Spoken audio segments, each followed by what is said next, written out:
Welcome to your first video, Photoshop, Spring 2015.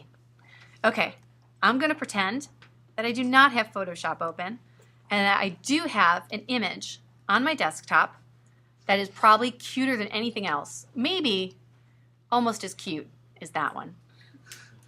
We've got some fish too, but let's get down to brass tacks. I am going to paint this image because it's a little more clear than this one. But I am going to continue to show these just for a second in the beginning of the video. Okay. If you double click on a JPEG, I want you to notice what program it opens. It opens Preview. And if you're not paying attention to that, you're going to sit here for about 15 and 20 minutes trying to find layers and brushes and all of these things that I'm talking about before you're like, I'm in the wrong program. So quit out of there. And you can take the file that I gave you, like one of the fish or one of the Walter. If you would choose to use your own, please use a real high quality JPEG. If it's from your phone, make sure that you email it to yourself so that it's like 2 megabytes at least, so that you have enough detail and not like this one here has a lot of visual noise. So when I go to sample parts of the image, it's just going to be very, very dark and not give me the information I need. So you want a crisp, clear image. And it can be of your pet, but remember it's going in your final portfolio, so kind of make it, make it fun. So I'm going to open this file here. I can right click, open with, and find Photoshop, or I can even more simple, drag it down to the Photoshop icon over at the bottom in the bar. So let's take a minute to look through our Photoshop interface. I'm going to shut this bottom panel. There we go. We want as much real estate as possible. So in the left-hand corner, we have all of our tools. You can double-click on it to make it 2 up or 1 up. I actually kind of like it 2 up. It reminds me of Photoshop where I learned. If you hover over any of these tools, it will tell you not only what they do, but the shortcut. And we're going to be working with shortcuts straight out of the gate. So if you're like, oh my gosh, I don't know what any of these tools are, don't worry, because it assumes that you need a little helping hand and it will tell you what it is. In the top section, we have basically your selection tools.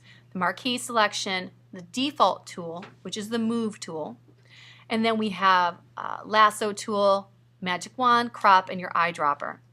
Now notice some tools have a little triangle in the corner. You see that? You see? Yeah. And that means that it has roommates. So you hold it down and you can go in and there are tools that are nested with it. Okay. This next set is your editing. You've got your retouching tools, your clone stamp, your healing brush, your eraser, which we'll never use, your burning and dodging. And then the next set is your vector tools, such as your pen tool and your text and your vector shapes. And then we've got your navigation tools, your hand and your magic wand, and then your magnifying glass, and then your foreground color and your background color. So you want to make sure that this is out. There's just dozens of palettes and panels, and you can see under Window which ones that you want out. I like to have the history panel out. I like to have the adjustments panel out, and you definitely need the layers panel out because we will be working with layers. So I'm going to take the history panel and I'm going to nest it. See how it turns blue? I'm going to nest it there. I'm going to adjust this a little bit.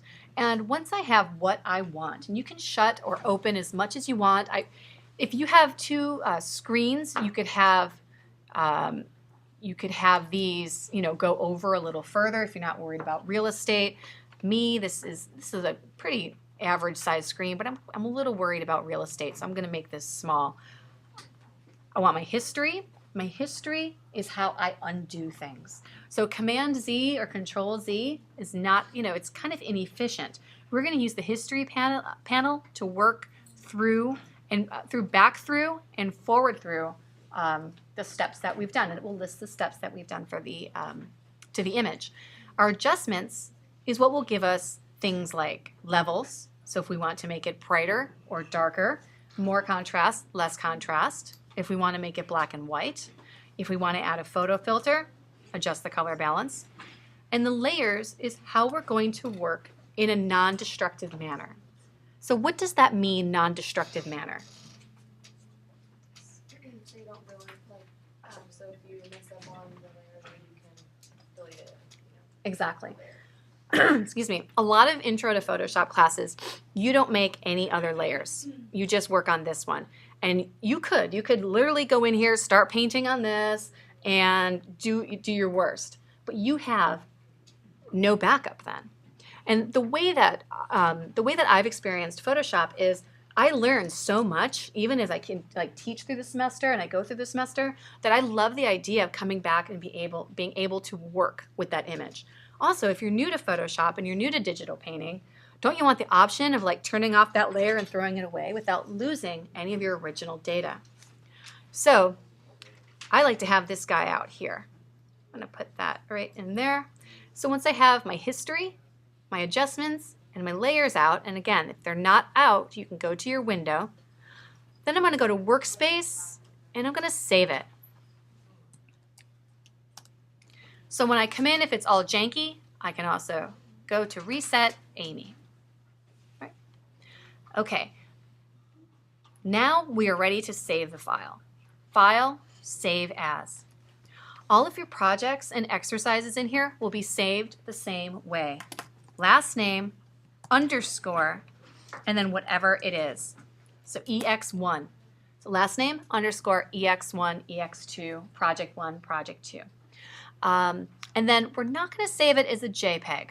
We're going to save it as a Photoshop document. Why? Because then you can go back to it and work on it. And Yep. It doesn't make it permanent. A JPEG will save it flat. So if you do a ton of work on yours and you turn it into me as a JPEG, I can't grade it because I can't see any of your work and I need to be able to see your workflow. If we save it as a Photoshop document or a .psd, then I can see all of your layers. Also important in naming is that nothing goes behind the extension. So it's just your name underscore ex1.psd. Nothing behind it and no other punctuation, right? Because it will get confused. So let's hit save, right? And we are ready to begin.